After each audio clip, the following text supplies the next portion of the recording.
Good morning, everyone. Welcome to IT Live. It's brought to you by Academy Sports and Outdoors. I'm Texas Homer. I'm joined by Aggies' semi-rural, also known as Paul Wadlington. We are going to discuss A&M, Paul's thoughts on that, the fun world of playoff realities that are going about as we continue to politic and try to influence. We're going to continue our media tour in tandem with Sark going on every show. Our hapless media tour. I think he'll be on Good Morning America. He'll get on everything. He might be on Dancing with the Stars. And then we're going to talk about the SEC coaching, new blood, what that means. Are there some good hires here?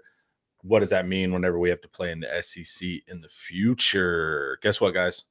$1 for your first week. Would love to see you over there. Come on, new members. Don't be scared. Come on over. Hell of a deal. All right, Paul. You were at the game. I heard from former players that that's the best atmosphere they've ever seen, including like Mac era players at home. What did you think? I thought it was good. Yeah. So I think it depends on where you were sitting and all that. But yeah, I thought it was very good. The stadium was rocking. You could tell it was a good environment because Aggies always do we're the only place that has a home field advantage in college football, other than the fact that there's no home field advantage apparently. Yeah. They were begrudgingly their crowd was decent, You saw that in the post game. Yeah. The mariachis got to kill it, man. It's a crowd killer. It's an enthusiasm killer. They got to get rid of the mariachis. If any of you were at the game, you understand what I'm talking about. When did they do that? Is that a third quarter thing? When did they do that? They did it multiple times, and every time the crowd was rocking, they shot us with a tranquilizer dart. Mariachis are cool. Mariachis are good for sitting by a body of water and drinking a margarita and feeling good and stretching and having a good time, telling good stories. It's not for getting a crowd. They're good for parties, but not a game is not a party. I mean, I get that there's high energy, but it's not a party. I want to channel more Pantera, Metallica type energy. Yeah. So yeah, you want it to be going a little harder than that. And then something about Mariah Carey got played or something like that in there. And people were like, what is going on? All I Want for Christmas Is You. And you were supposed to sing along.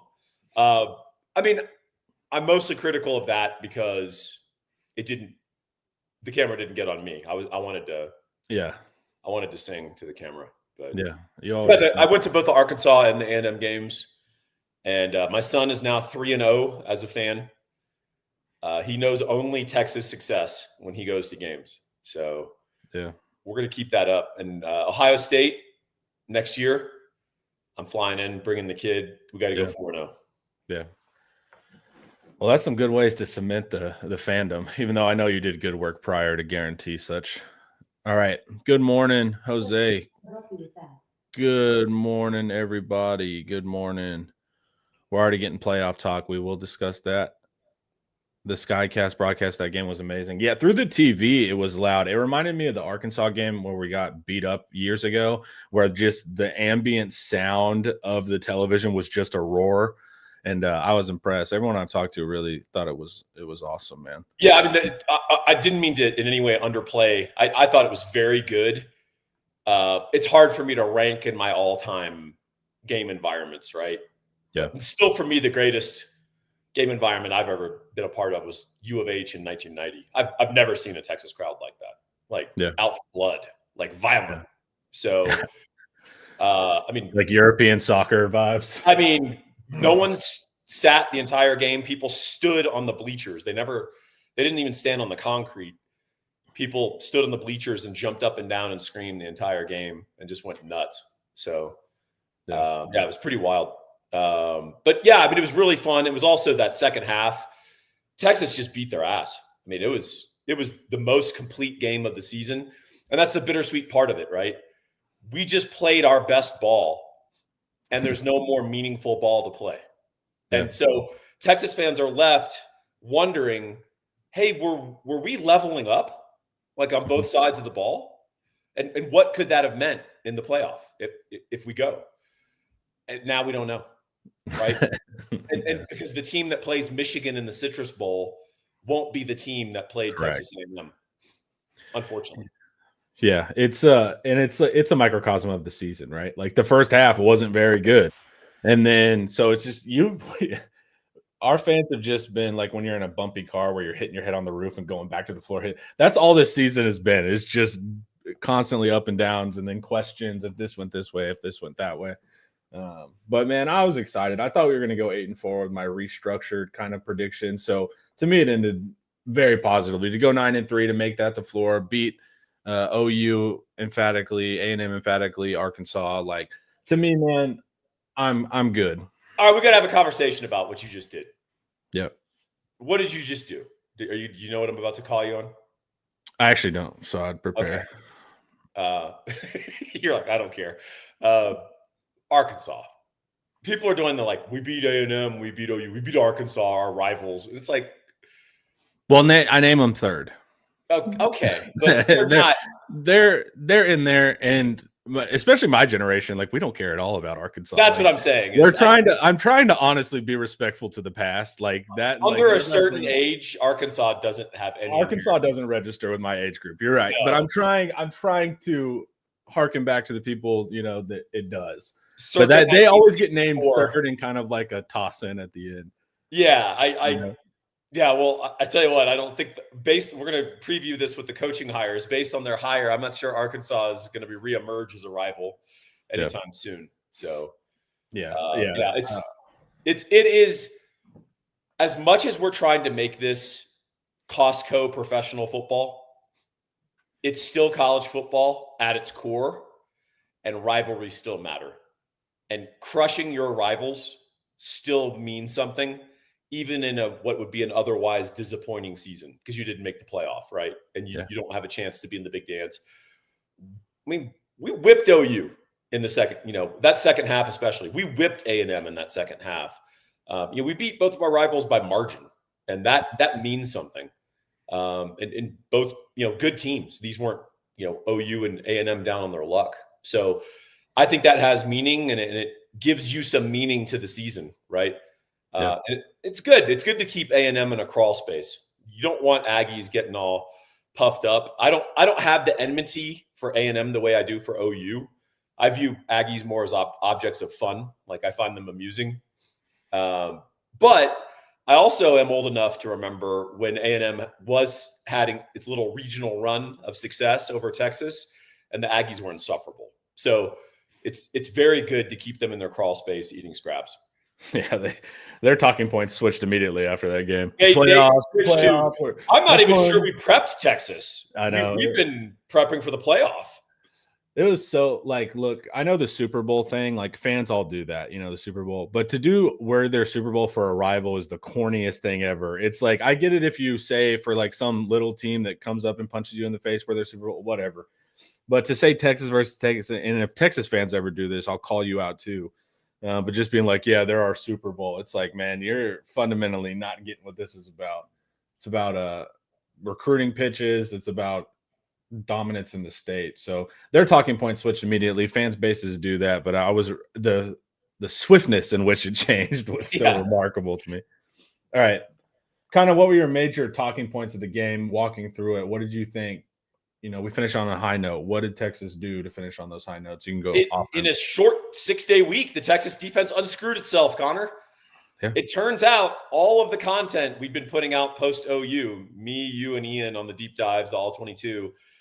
Turns out it was right. It was all in our heads. It wasn't personnel. It wasn't injuries for the defense. It was literally knowing who your guy was. That was the difference. And Texas simplified. We played a lot of cover 3, some cover 2, but it's one thing to talk about the coverage, and this is something I always discuss with Ian. But what's the disposition of that coverage? You could play cover 2 in different ways, right? Yeah. You could play cover 2 where your corners are up playing hard press man, right? You could play cover 2 where your corners are off, and it changes the defense, even though that defense, the call is the same, right?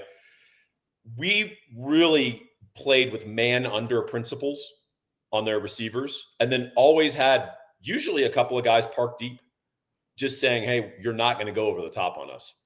And what we really did is, I mean, I thought I had pretty good scout, not to take a little victory lap on it, but No, you did. we wanted Marcel Reed to throw from the pocket. We wanted to bring pressure from his right, which is where we put Colin Simmons. We lined him up on the right, as I predicted. We had Ethan Burke set basically a containment trap on the other side. His job was do not go further than Marcel Reed, right? Make him post up there and throw. Don't let him squirt around you. And if he's going to run from the pocket, he's got to run up the middle, at least where we've got guys and we can contain him. And we forced them into throws. And as we started to winnow and shorten their opportunities to run offense, the game went more and more on his slim shoulders. And he does not have Arch's broad shoulders. He was not able to carry their team. Denying them their run game was really important for that, because the Aggies, as you well documented in your stuff, Connor, they have a very explosive run game. And it seems like every game they pop a 30, 40, 50-yard run, right? At least a couple. It just never happened for them. It just never did. And once we shut that down, we also took away their big plays in the passing game. And you realized once denied of their big plays, that offense just isn't very good. It just isn't very efficient. And so we held them to a season low. Every other opponent, A&M, had 399 yards or more. We held them to a season low. Every other opponent, they averaged at least 6 yards per play. We had them to 5.1.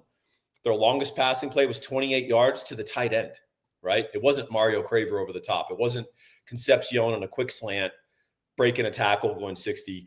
As an aside, if you guys had any doubts on your television whether Kevin Concepcion is that quick, he's even quicker in person.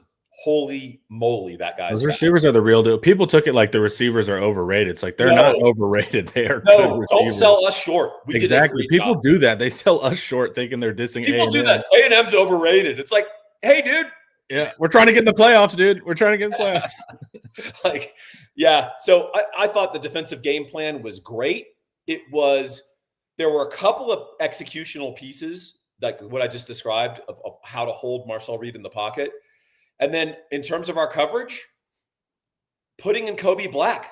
Who knew? This is why college football is great. That guy was discounted and all but put in the portal, right? Yeah.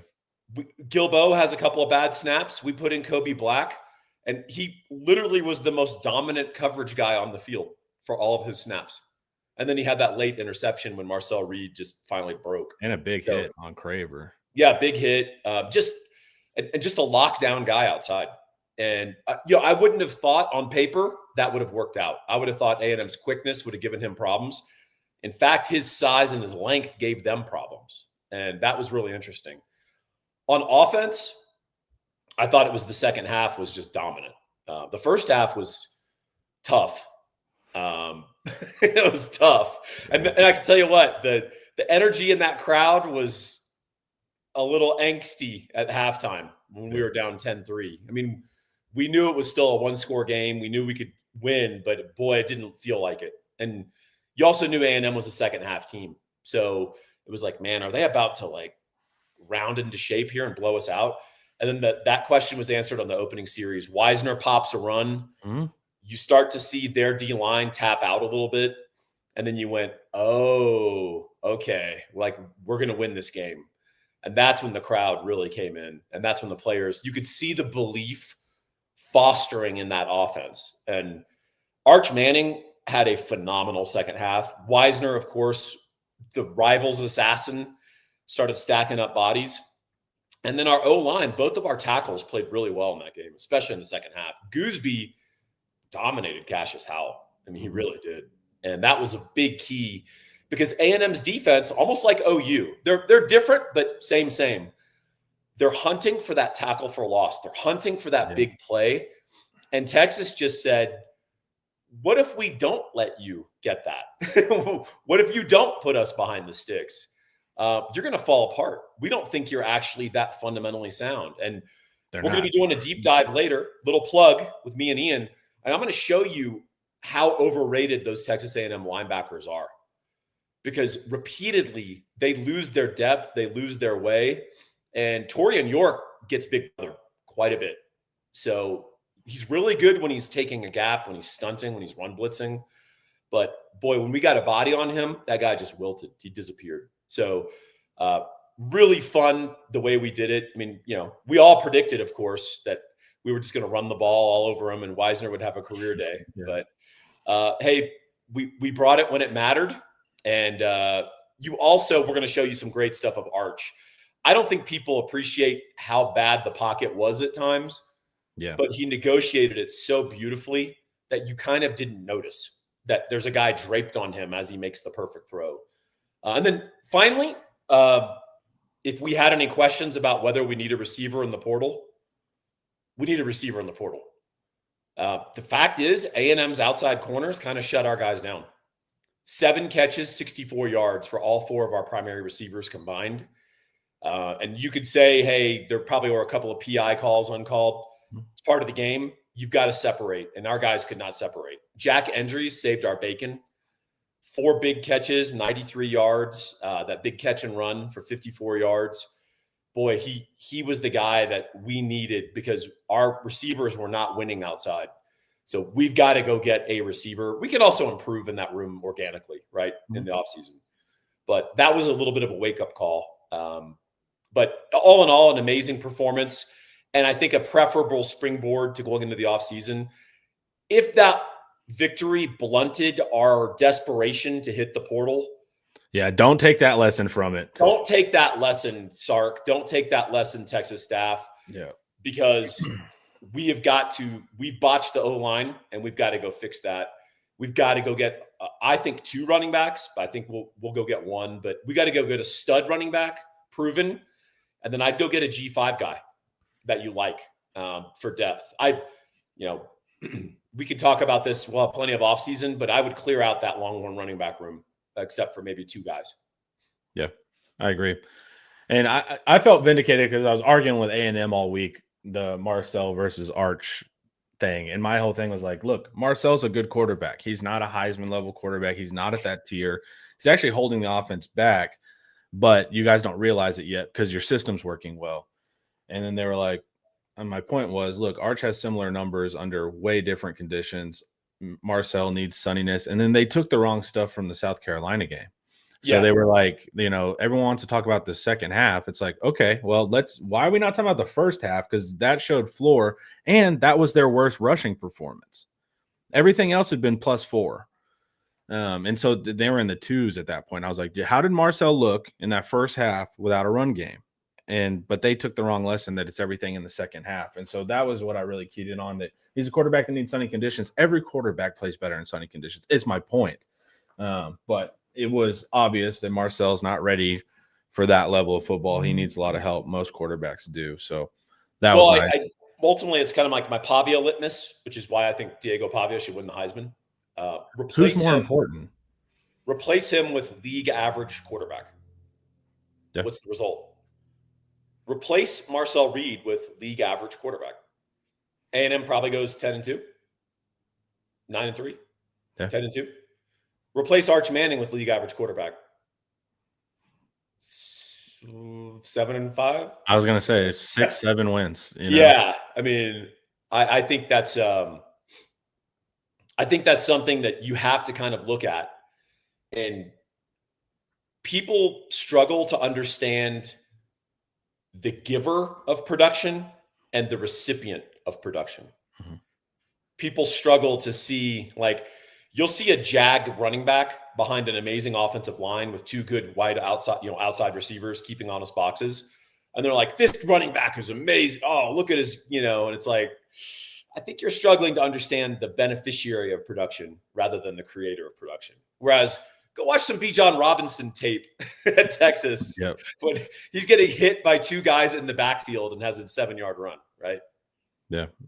And it was funny with Bijan, they'd be like, he has the most broken or missed tackles in college football. And I'm like, that's horrible. That's like, because he's constantly, you don't want to lead. Yeah, you don't want to lead that stat because it means that there's way too many guys, but Bijan could do it. But that was ultimately I thought you had a great scout on Marcel, and it was nice because no A&M responded with the Arch versus Marcel Reed comparisons at the end. Of course, to get the pick, make him throw, make him literally go to the left, like you said. And then also his mechanics break down when he do that, and he's bouncing balls off the turf and missing easy stuff. A quarter of his pass attempts were uncatchable. Yeah. That's alarming, right? And I do think Reed throws a pretty good deep ball on a single read, right? But once we deprived him of that, I mean, he was 20 of 32 for 180 yards. So 3 yards in a cloud of dust. Once you deprive him of that, he's just not that good. That said, he is insanely quick. That guy is really fast. He can move. Yeah. Well, and once I realized that, over a third of his yards, and I wasn't even counting tight ends or running backs into that, were yak.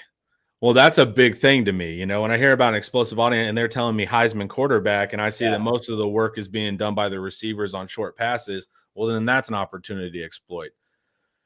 All right. Sugar Poppy also wants you to start a Substack. They'll support that, Paul.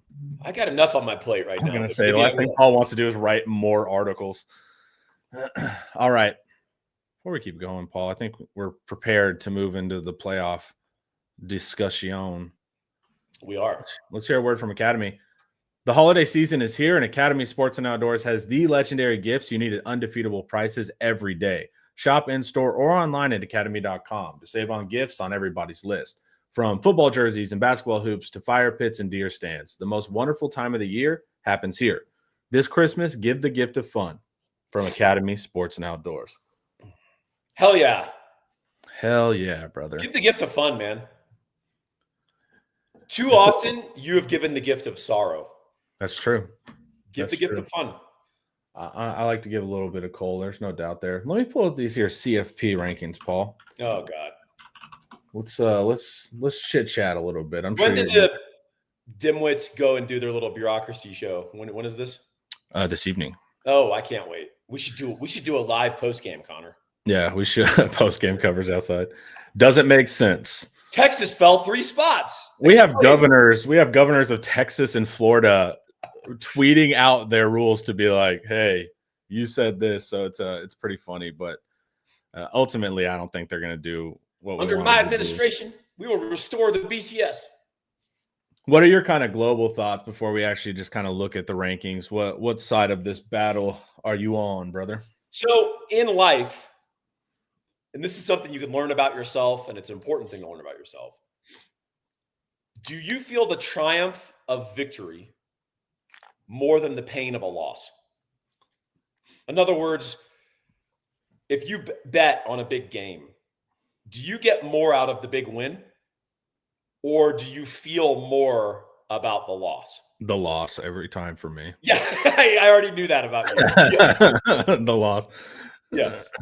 Now, there isn't really a correct answer. I don't think there's like a correct way to be in this regard, because to either extreme can be horrific for you, right? You're always chasing that high, or you're always fearing the loss, right? Yeah. And if you live your life in fear or in deference to either, it's not good. Yep. But you do need to know that about yourself dispositionally. This committee is about the loss. So if you're a 9-3 football team and you're 3-1 against the top half of the SEC, as Texas is, you still have that one loss. Okay. Mm-hmm. A&M is 0-1 against the top half of the SEC. The committee views A&M and Texas sort of equivalently in that regard. Like, well, you both have a loss. And the Texas retort is, well, what about all these wins against good teams? Against teams you're telling me are the best. Are playoff teams, definitionally. So one of the things you can't tell Texas, and by the way, I see both sides of this argument. The one thing you can't tell Texas fans who argue for a 9-3 Texas is, well, I mean, you don't have the resume of a playoff team. We don't think you can win playoff games. We don't think you can win playoff games. Well, definitionally, we played a bunch of teams that are going to be in this playoff, and we went 3-2 against them. Right. There's no other team that can say that record, because no other team played that many teams that are ranked that high. Yeah. So you can look at Notre Dame, and this is where this all kind of unravels for them, the loss column bias. Notre Dame has 2 losses, and 2 is less than 3. I'm not sure if you knew that, Connor. Yeah. They played two real teams, Miami and A&M, and they lost both games. 0-2 against real teams. We have a and common then, opponent. and then the rest of their season is literally against the dregs of FBS, right?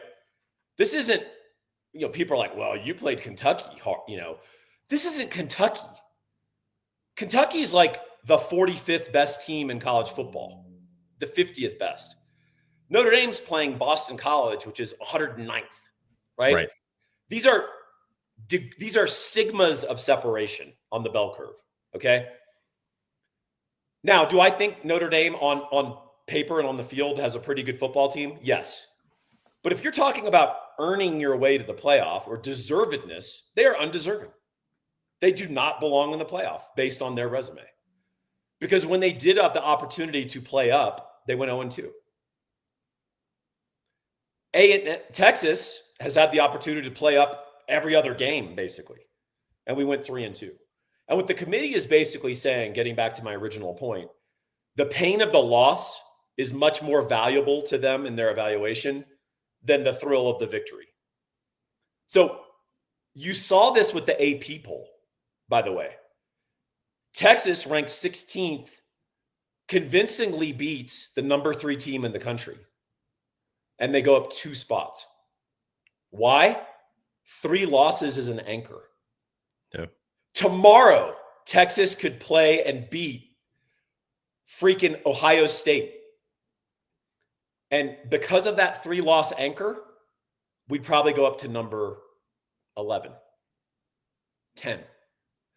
Do you guys kind of see the inherent fallacy of this?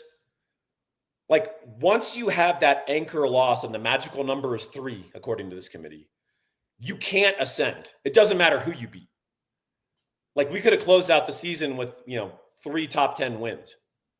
And they just shrug and go, man, you guys are hot. Too bad. You got that anchor. So, now is it true? Hey, take care of business against Florida. Hey, get that win against Georgia or Ohio State. We're not having this conversation. Sure, but all you're doing is telling people to schedule in a very cynical way, right? Just go schedule those patsies because the committee will fill in your upside, even though you never demonstrated against a real football team.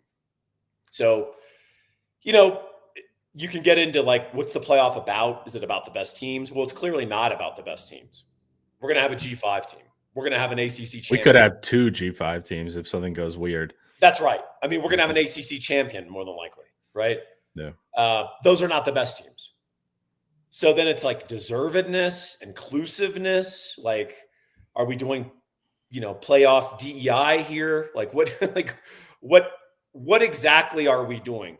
So I can't answer the questions. Hey, obviously the best thing Texas can do is field a better football team and coach them better and have a better offseason, which I think we're about to embark on, but we'll see. That's where I'm kind of at. Like, and I said it on the board. There's a little bit of this that are the coaches like, be mad at the committee. Don't look at me. Be mad at look what the committee has done to us. And it's like, nah, we're not doing that. Because like, if you follow the actual AP polls, and I went through it week by week and kind of saw how we got penalized, where we got penalized, that kind of stuff. The UTEP game dropped us a little bit. Like, they were watching that stuff. And so that stuff actually did drop us in the rankings even after Ohio State with wins, which I thought was fair. And then you lose to Florida, and they're not playing around anymore, because it's not that you just lost to Ohio State. It was that you kind of played with your food against bad teams, and then your first SEC game, you drop. So now they're mad at you. They were taking into context, at least with the rankings, those games, even though they were wins, which is funny because they haven't done that with other people. But then you get to Florida, and then they drop you straight out of the rankings. And you're like, okay, that's at that point in time, fine. Because like, we had lost to Ohio State. We looked weird in non-conference, and then you lose your first SEC game. So, okay. But then they do let us back in. Like, they gave us a couple more chances than I think people are talking about. So like, week 11 in the CFP, the actual rankings before Georgia, we're 10th. And so if you lose to Georgia, by 3 or 10, I think you kind of drop to that 14th is kind of the bottom there. and then you beat A&M and have some good games, you're still in striking range. But then you get dropped that next week after Georgia by losing by 25. That's when you get dropped to 17, and that's what sealed our fate, was that game too. So it's like, I can get mad at the committee, but we were in the playoff actual numbers the week before Georgia, and we wouldn't have dropped to 17th if we didn't get beat by like 25. So there's a part of that too with coaching where I'm like, you're not getting me to turn this anger to the committee. Like, you guys coached poorly a lot. You coached well a lot, but it's like there were still a lot of factors here. You looked bad versus UTEP. You got into it too close with Mississippi State and Kentucky.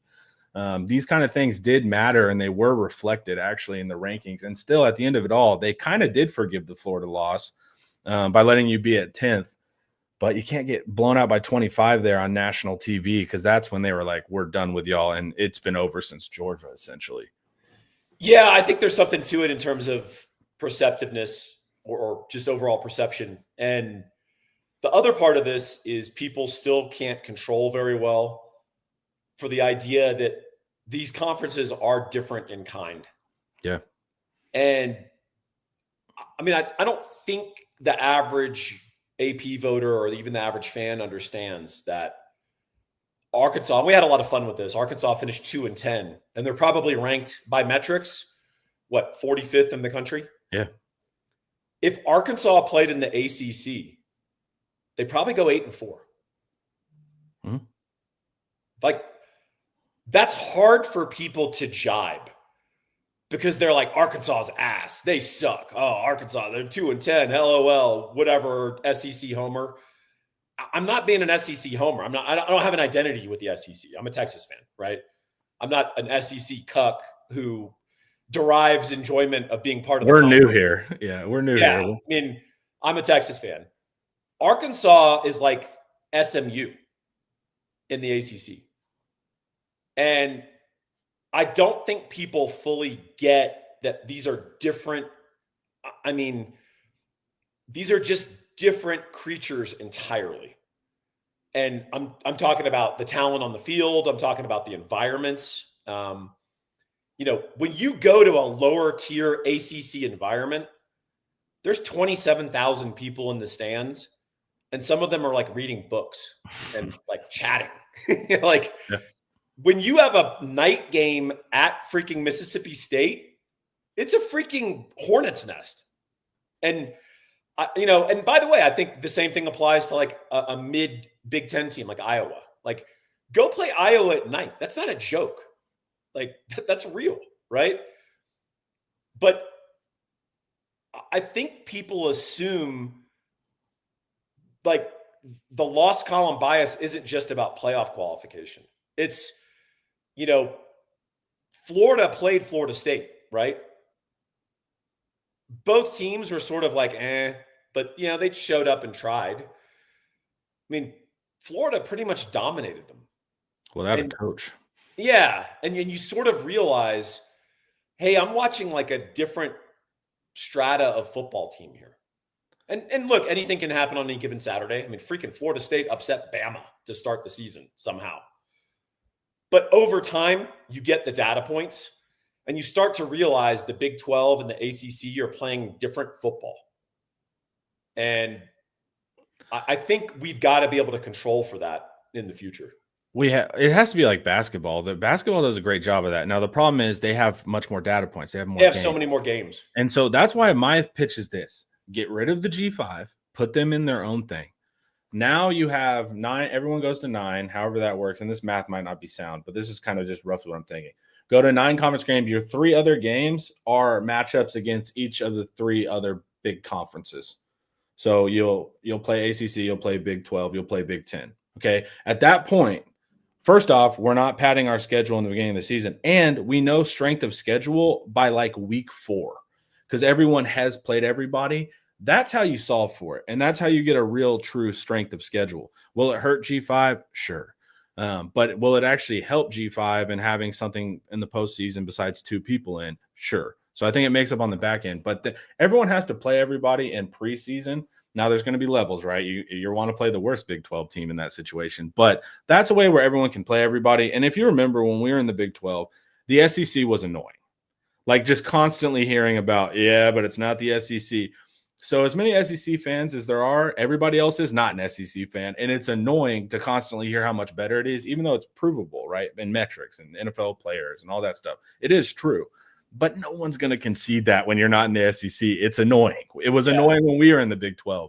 So you're going to have that perception problem. The only way is to create a true schedule where everybody plays everybody. And then you have a metric that's posted in Times Square. And we all agree on it. Preseason, you can't be talking in the middle of the season about it. We know what the metric is. We know how we're valuing it. And the metric's the metric. And that's the way to do it with fewer games, because baseball and basketball do it well. But that's how you can do it with 12 games. Will it ever happen? No. But I agree. So look, all this is an interesting conversation just as a college football fan and as like a data analyst. That all said, our performance against A&M, which was awesome, our legitimate arguments against lost column bias, important to state. It doesn't take away the heat. It doesn't take away the fact that we blew the offseason, right, last year. We did. Can't blow it again. We've got to take this and turn it into we're against us, they screwed us, we're going to get our revenge tour. And you could say, oh, that's childish or, whatever. That stuff works. It really does. Yeah. You've got to create a sense of active, like, chip on the shoulder in that building, because that is something that Texas rarely gets to do. And the default, as I've said it for the years I've been writing, the default at the University of Texas, whether you like it or not, is complacency. Yep. It's smug self-satisfaction. Mm-hmm. And it seeps into every part of your program in every sport. Augie Garrido used to talk about it all the time. He'd always be like, something in the water, something in the water, something in the water's here. And he used to say, I've talked to UT baseball players that played for Garrido, and he used to say, a good part of my job is keeping that, and he meant like the complacency, the self-satisfaction out of my locker room, out of this baseball team. And if you've seen a couple of clips of Augie Garrido, he was pretty effective with that. Yeah, he has some legendary rants to this day. But this is an opportunity. Don't let it go to waste. It sucks we can't play more football, because I really would like to see, is this team about to level up? Because Arch Manning leveled up. Mm-hmm. Like, our defense unscrewed itself. It just did. I would like to see more meaningful football. But denied that, let's take this and let's nurture some real, authentic, organic hate and chip on the shoulder and sense of being hard done by. And let's see if we can turn that into something when we go get a bunch of guys in the portal and build out a football team for next year. Hell yeah, I'm fired up, dude. We need you in the locker room. All right. Who's the man for your mortgage needs? Gabe Winslow. This guy has a chip on his shoulder in a good way. He's going to go to battle against the lenders, against the banks. He's going to get you the best possible rate. He's going to structure the best deal. And he is Mr. Proactive. There isn't like, let me track down my mortgage guy and find out what's going on with my... No. There's Gabe sending you a long email and calling you and saying, here's where we are in the process. Here's what we're doing. This guy's the best. You can reach him at 832-557-1095. He, of course, is a proud UT grad, former National Merit Scholar. And he's got a law degree. He's really sharp. He's really good at what he does. He's one of the top originators in the great state of Texas, and he's a broker. He's going to go shop your deal to about 50 different people and have them bid competitively. He's not going to go up the stairs to Chase Bank Finance and say, this is our rate, take it or leave it. We don't care. By the way, I'm a banker. It's 2:00. I'm going home. Call Gabe, 832-557-1095. Oh, yeah. Any bankers in the chat? Sorry for the shade. I'm not mad at the banker, man. That seems like a sweet gig. It is. 2-hour lunches, start at 9, go home at 2. Yeah, I'm not mad at you at all, man. Do your thing. Get it how you live, man. All right. And then final thing, because this is the fans' point of contention. It's big on the board. Do you cancel big non-conference game? Is the risk too much for the upside potential. Well, the message from the committee overwhelmingly is do not put yourself at risk. Yep. Do not expose yourself to losses. And people could say, well, it's really the Florida. No. If you're going to play an SEC schedule, right, you're going to play real football teams every week, you have a higher percentage chance of a slip up week to week. And by the way, the committee set that precedent with Notre Dame and Northern Illinois. There is no worse loss than Northern Illinois at home. Like GTFO with like, well, you shouldn't have lost to Florida then. I said they shouldn't. I thought that was disqualifying. I thought it was disqualifying. I said it should have precluded you from going to the playoff. Yeah. People disagreed, obviously. So the incentive structure now is schedule for nobodies. And you will degrade college football. College football is fun when you have Texas, Ohio State early. Yeah. College football is fun when you have Oklahoma, Michigan. College football is fun when you have these cross-sectional and inter-regional big-time programs playing each other. It's just more fun. It's a better product. The committee has said, we fear the loss more than we value the win. That's what they've conclusively told everybody. So we have to schedule accordingly if that's how it's going to be. And that said, I think these games are fixed. And frankly, I think there was a decent chance that Michigan was going to try to back out anyway. So we'll see. But, the message is pretty loud and clear that 3 is a magical number. Yeah. So create a schedule in which you can avoid 3 losses. That should be the goal of any name brand program like Texas. Your goal is to go 10-2 playing nobody. And that's your goal every year. And, it's like the old Kentucky goal under Stoops. Hey, we're going to schedule 3 scrubs. You're going to play Louisville, and that's a 50-50 game, right? You'll go 3-1 or 4-0 out of conference. And then we need you to go win 2 or 3 games in the SEC. Have a losing record, go to a bowl, and we're happy. Like that was the old SEC middle class goal every year. Similarly, if you're a name brand program, you've got to schedule like Ohio State. You've got to schedule like those schools and just say, we're not playing anybody and we're going to go 4-0 in the non-con. And if we go 6-2 in the SEC, we're in the playoff. Yeah, done. Good luck. We didn't hit the magic number. And that's what bums me out, man. Because you're right. There's no question. Like if you're running a business, this is what the market conditions are calling for, right? Yes. Unfortunately. It still just gets to me because I'm just like, first off, as a fan, you want those marquee games. You're waiting. First off, they took the spring game from you, which is annoying. And so then now you go so long, you're looking forward to it. And, the part of me is it's always don't play Ohio State or whatever. And you have to play Georgia and Florida. So I get that we're keen on Ohio State, but to me, it's so defeatist too, right? Because it's just assumption of a loss. And it's that game too bothered me because if Arch was just ready, you could win that game. It's not like it wasn't it was just Arch being once again kind of on the coaching is why I'm mad that it was 7-0. And if Arch could just hit the broadside of a barn, that game looks very different. We had more yards and all of that too. So it's throwing out the baby with the bathwater. And some of it is very reactionary. It's very fresh. I don't know how fans will feel about it 3 years from now, especially if it expands, but it's such a bummer because to me, in my head, I don't think of it like that, even though that's the correct way if you're running Texas. But to me, it's just man, you could have beat Ohio State if Arch was ready. Florida was a bad game plan and bad offensive line. That was coaching again. It wasn't that they were better. And then Georgia, it's they're better. I mean, clearly they have our number, but giving up 25 and losing the head coaching battle, it's so many of these things to me go back to coaching, and we're not even having these conversations. And the problem wasn't scheduling Ohio State. The problem was Arch couldn't complete a pass in my mind. But that's just kind of I get the logic of it. It is correct, but it's still just my disposition. I'm I don't like that talk, because I want ultimately coach better. So here's the thing.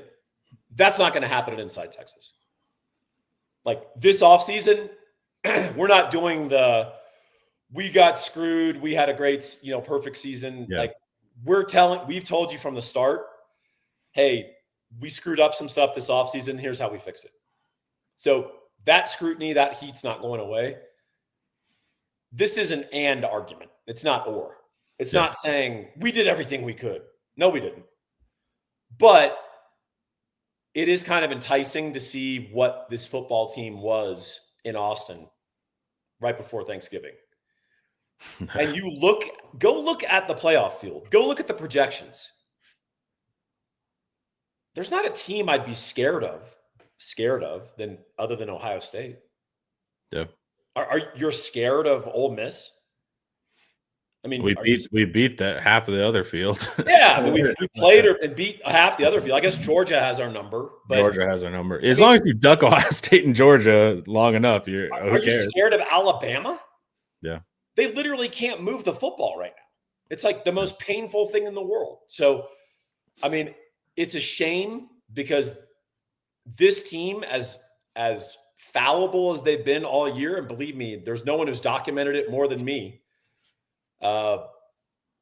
We played good ball against A&M, and if you play like that in the playoff, Texas is going to be in the Final Four again. And unfortunately, we don't have that opportunity. So let's use that productively. Let's get a chip on our shoulder. Let's get pissed off. Let's go murder the portal. Let's develop. Let's actually lift some weights this offseason instead of do bar speed with 135 or whatever. Let's improve the program. Let's not use any of this as some justification of see we were right all along. It all came together. No, I can still show you against A&M that our left guard got destroyed, right? It still hasn't been fixed. We just found other guys to work around it. So let's use this. Let's take it and make it something productive. Yeah, I'm in a weird way. It's like I want to punish the coaches. I'm mad for the fans and the players. They don't get to play in the playoffs, but there's something very cheap to me if the coaches were able to back into the playoffs after that performance in the offseason. I kind of wanted that bad boy for the coaches. And I frankly don't think they would have learned their lesson if they were wow, you're telling me we can do that badly and we're still in the playoffs. I think that sends the wrong message too. So there's the dark side of me that's yeah, that's what you get for not coming prepared this season, even though for fans and players and for our job, it would be much nicer to be in the playoffs in that regard. All right, man. We got some new blood, some new SEC coaches. Half the SEC's got a new coach next year. Yeah, we get Stein at Kentucky too, which is interesting. So interesting. What are your big thoughts here? I know you did an article earlier, but I don't know how up to date it is now. Let's see. Dropping on 11:30, so it's sort of the definitive article. So wow, 1 billion views. That's incredible. Not trying to brag, but let's start with Arkansas because this is the one. Let's start with a real. Well, actually, let's start with a real dark horse no one's talking about. Lane Kiffin went to LSU. I didn't even know. Did they announce has this that? even been covered? Yeah. Yeah. That's incredible. They tried their best to not make it a circus and then they just made it the Ringling Brothers came in at the end. I'm sorry I derailed you. Let's do Arkansas. No, we can do it. We can start off there. People like that. You're very much in the camp of don't let them coach in the playoffs. No. I am in let them coach in the playoffs thing because isn't Tulane's coaching through the playoffs? Well, that's not. It's not. You're not playing apples. LSU. It's not apples and apples, dude. I think it is. I think you can let them coach, and it's I get it if LSU's in the playoffs. I think it's different, but they're not in the playoffs. There is no serious industry in which you would go to a hated competitor and they'd allow you to stay in the building for 45 more days, recruiting employees and undermining your business. I think college is notoriously the dumbest industry. So I'm not talking about a tech company here. No, we just spent an hour talking Connor, how this position doesn't make sense. I get a cardboard box. I walk you over to your desk and say, you have 5 minutes to get your shit in here and get out of the building because we just negated your key code. I disagree. I think you can let him coach. I really don't think it. I really don't think. I can't wait to walk you when you go to Orange Bloods. Yeah. By the way, I'm announcing. By the way, I've In a accepted a month, contract, but I'm going to create video for the next 30 days. in a month, I'll be heading over there. But I think you can do it. I think Tulane let him do it. I think the problem's the calendar. So it's like that's the problem that is the big issue here. But I think you can do it. Is This LSU is a not? surprising take from you because usually you're very grounded in realism. This is the most Kirk Herbstreit nonsense. It's very optimistic. But oh my God. I don't think they're what is the chat? Am I wrong? Is Homer not insane? No, they agree with you here. Okay. But once again, I'm no coward. Oh, all right. And I stand strong. I love it. I don't need the chat. I'm not molded by the crowd like Paul. Oh, right? I'm just bending to the will of the people. Yeah, exactly. I stand strong here. But what are I get to this what is actually occurring that's a conflict of interest? They don't practice as hard. They don't what technically is occurring there that undermines it? What is technically occurring in are they going to code? Are they the head coach of LSU to run your building for 45 more days? Yeah. What they're not going to recruit as hard? They're not going to recruit at all, Connor. Yeah, well, they're not going to recruit at all Who's anyway. working the portal, buddy? But they're not going to recruit at all anyway. Ole Miss is built on the portal. Who's working the portal? The head coach at LSU? Is he bringing in good players for you to Oxford? That would be nice. Did they hire Golding already? Yeah, it's gonna be okay. So at least they handled that there because I was saying, well, if they're in flux anyways, who's the point? But okay, so what's the difference with Tulane coach? Because they're in a different conference. So Tulane is not. He is not going to be that. Florida and Tulane don't recruit for the same recruits. They're not in on the same portal recruits. Tulane's also a G5 school, right? Florida is, it's a top 10 job. So this is a difference in kind, right? This isn't apples and oranges. This is apples and tractors. Like this is different definitionally. LSU and Ole Miss are rivals. Do you know this? Yeah. Okay. So we're going to let Elko, coach A&M for another 40 days before he takes the Texas job is what you're proposing. Like that's not a thing, man.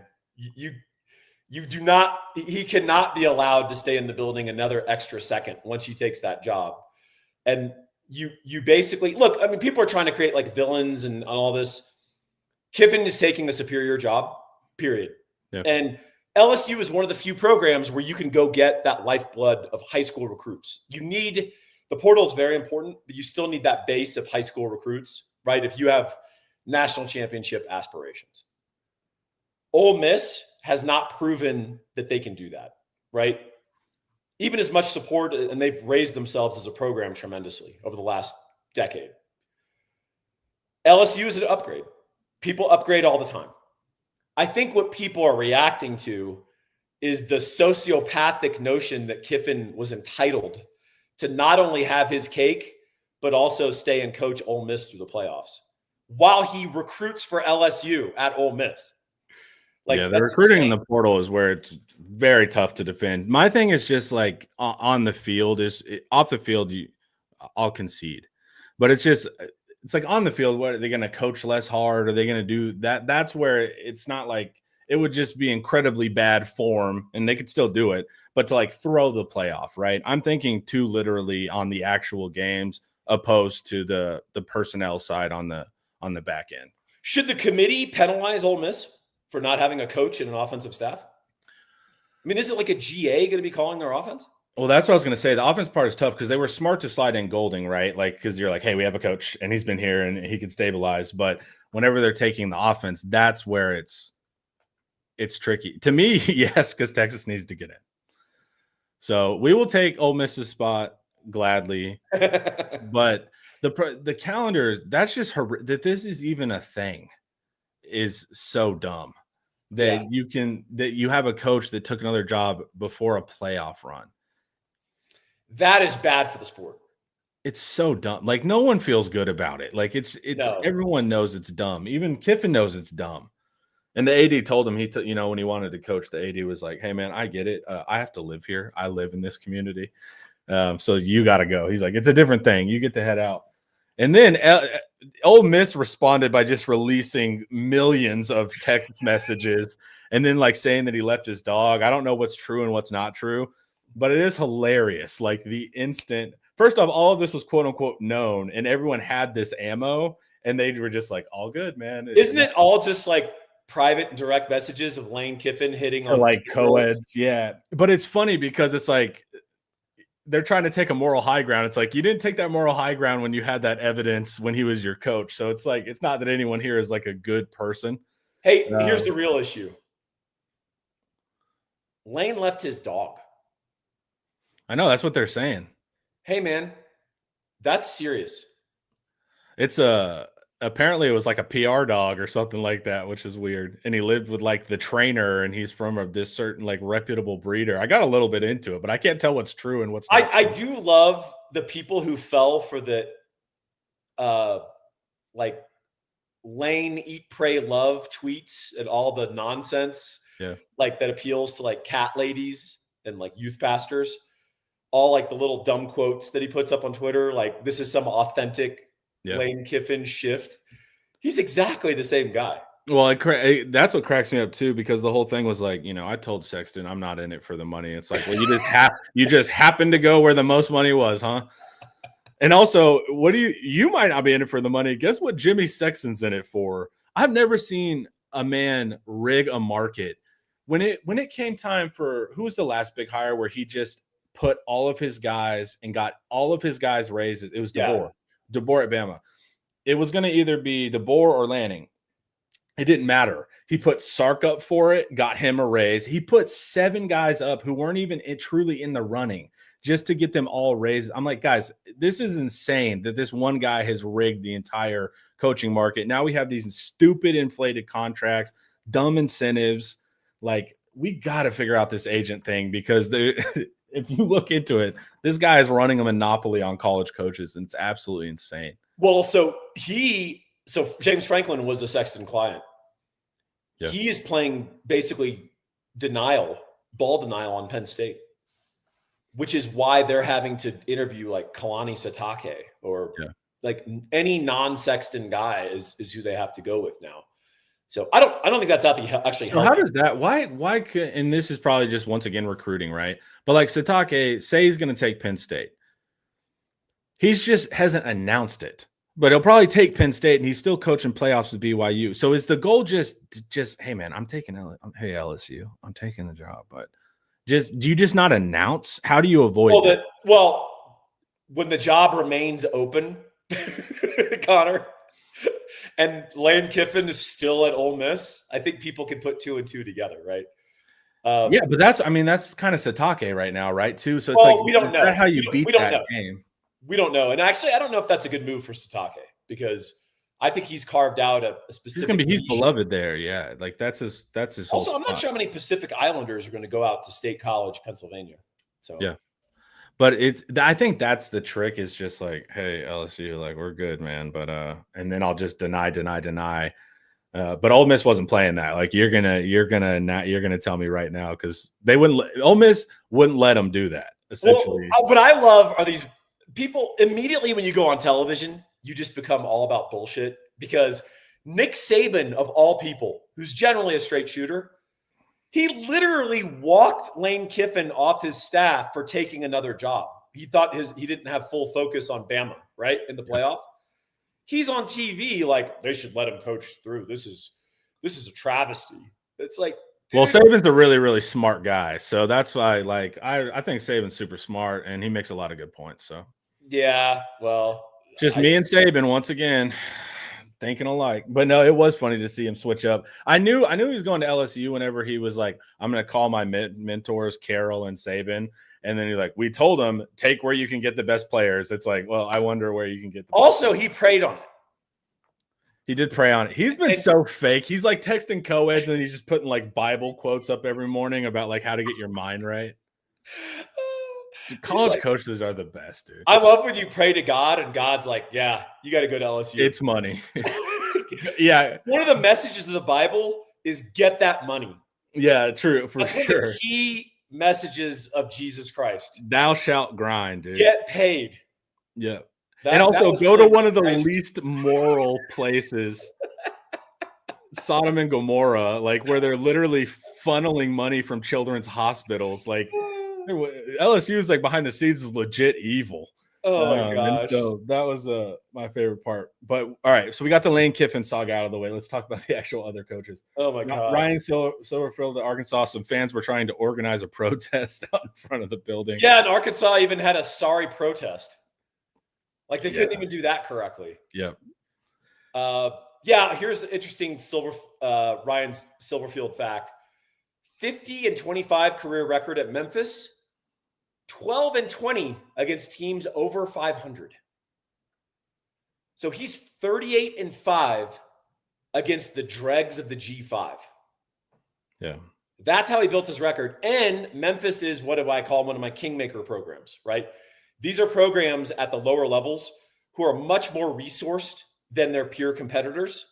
They are the Ohio State of their little peer group, right? Yeah. Memphis has FedEx money. Memphis has legitimate NIL. Like Memphis can go and get players from P4 schools, like in the portal. They were trying to get in the P4. Yes. And Memphis is a place that you should go 10-2 every year, unless you're just a bum, right? That's kind of like the guy's never won the American Conference, and he's been the coach at Memphis for what, 6 years? So what's their pitch here? Like, does he have some? Eric Morris said no. Alex Golish said no, and Arkansas has to hire a coach. That's what happened. They should have waited, man. Like what? For who? Their season until next year. Like not even fire the coach. Like just wait a year and try to get out of that cycle. But I think they fired so early they weren't even aware what this cycle was going to be, right? Well, let me give you two cautionary tale coaches from Memphis. One of these kingmaker programs that can kill you because people don't make that. They don't do the math on what Memphis actually is versus Tulsa, one of their competitors, right? Justin Fuente, Memphis guy, bombed out at Virginia Tech. And the other big Memphis guy? Who? Mike Norvell, Florida State. Florida State, basically, it's cheaper to keep her, right? They want to fire him. They don't have the money to fire him right now. And this cycle's tough. So Memphis, you got to be really careful about those kingmaker programs because they can elevate guys to statures that they don't really deserve. And I think a lot of ADs and a lot of people in the hiring business are kind of dumb. Like they're not aware of it, apparently. So something to always pay attention to. Auburn. I like the hire. I was gonna say I like the hire too. I don't think it has like the it factor, like I sound like a media guy here, but Golish is a good coach, man. That's what I think. Over at South Florida was disgusting. So they were 1-11 when he took over. They were 4-29 the prior 3 years combined. So this wasn't one bad year. Yeah. He immediately took them to back-to-back bowls, and now they're 9-3 this year. That's like legit ass coaching. Will he thrive at Auburn? Well, I can tell you he's not going to win or lose at Auburn because of X's and O's, which is his forte. It's going to be program building. Yeah. The thing about Auburn that I do think is underappreciated by Texas fans, because I think it's one of the programs Texas fans least know. Yeah. Auburn's a top 20 college football job. But unfortunately, that makes you like number 8 in the SEC. Yep. So what you've got to do is line up everything. You've got to get those people bought in. And one thing Auburn does really well is broad NIL, broad support. Their fan base is passionate. I mean, if you guys saw that environment when they played Bama, that's like a legit home field advantage. That's a legit fan base. These people are starved for a winner, and they have just been abused and beaten for the last 15 years. So I think he's got to line up everything off the field. And if he can do that, Auburn's going to win. They're going to do well. That was one of the cool ones. Also, he's going to keep Cam Coleman because in that offense, Cam Coleman's going to catch 100 balls probably. Yeah, that was rough for Cam to fumble there, man. That made me feel bad for him. That was like, ugh. Every player on Auburn fumbled in that game. Yeah, and I turned off the game because Alabama looked fine, and so I was like, whatever, man. And then I was just scrolling Twitter, and then I come back when it's 2020. Hey, chat, do we host Auburn next year? Or do we go to Auburn? Everyone's like, Jordan Hare is haunted. Jordan Hare is haunted.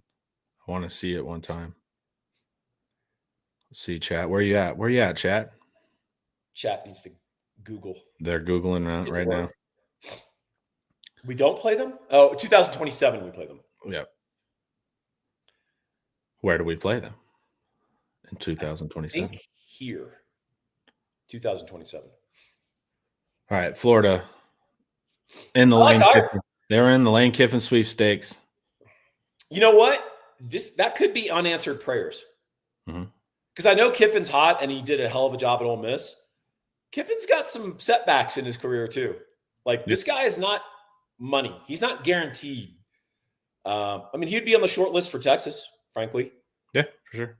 But I think Summerall's a good coach, man. What I like about him, so people are trying to do the G5. Oh, it's Billy Napier again. He is not Billy Napier. He is the antithesis of Billy Napier. Billy Napier, everyone understood, was built on recruiting. He's actually a poor game day coach, and his insistence on remaining his own OC is what undid him, right? Summerall is interesting because he's taken over 2 different G5 jobs in very different circumstances, and he's been wildly successful at both. He took over Troy when Troy was in the shitter, did great. Leaves Troy after 2 years, takes over Tulane. That had been elevated by Fritz, but Fritz and Tulane lost a bunch of guys in their portal, right? When Fritz left to Houston. And there's a reason Willie Fritz left Tulane for Houston, right? He takes over Tulane and does a really good job. So Tulane, and I know people have tried to argue this, they are not Memphis. People have tried to argue that's like a kingmaker program. They are not. That Willie Fritz built them up, but the history of Tulane football before that is quite dire. So I think he's a good coach. I think he's legit. He answers my litmus test for defensive coordinators, which is, will you run an offense that would give you problems as a defensive coordinator? And if the answer is yes, then you could be a head coach. If the answer is no, then you're a permanent defensive coordinator. I will never hire you as a head coach. But Summerall is not, I've got to protect my precious defense. I think he's a real coach. I think he's a good hire. So we'll see. Whatever, the SEC has kind of learned that it's not about the PR hire. It's like even Texas, Sarkisian wasn't a PR hire. Elko wasn't a PR hire. No, like, just go hire just coaches that you think are going to do a good job, man. It doesn't have to be Lane Kiffin and that kind of stuff. We'll see how it works out with LSU. It's going to be fun recruiting against offensive players against LSU when they got Kiffin. And then the latest one was Will Stein over to Kentucky. And of course, he's a Kentucky guy, but he was at Texas, quality control. Then he was at Lake Travis and then UTSA before Oregon, right? So, hey, Kentucky, now they're not the caliber of Texas, right? We're not going to be hopefully competing for 5 stars in Texas, but he's going to be in Texas. And so that'll be a thing too. We haven't really had to deal with Kentucky, battling it out for low 4 stars and 3 stars. So you will have another name in the recruiting space with him going to Kentucky, which is interesting.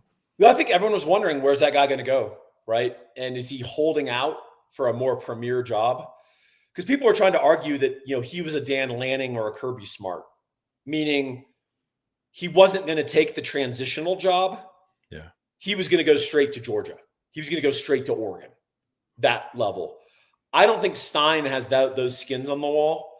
And I think also here's the truth, man. A lower or mid-tier SEC job will make you generationally wealthy. Yeah, there's also that. Whether you succeed or not. Yeah. He has enough money to change not only his life, but the lives of his grandchildren, right? Yeah. That's hard to pass up because that is an aspect of college football that really has changed in the last 20 years. Like, Eli Drinkwitz at Missouri makes $10 million a year. Think about that. I mean, that's a $3 million a job year, $3 million a year job. What, 10 years ago? Yeah. Until Jimmy Sexton came around. I don't even know if that's his agent, but still.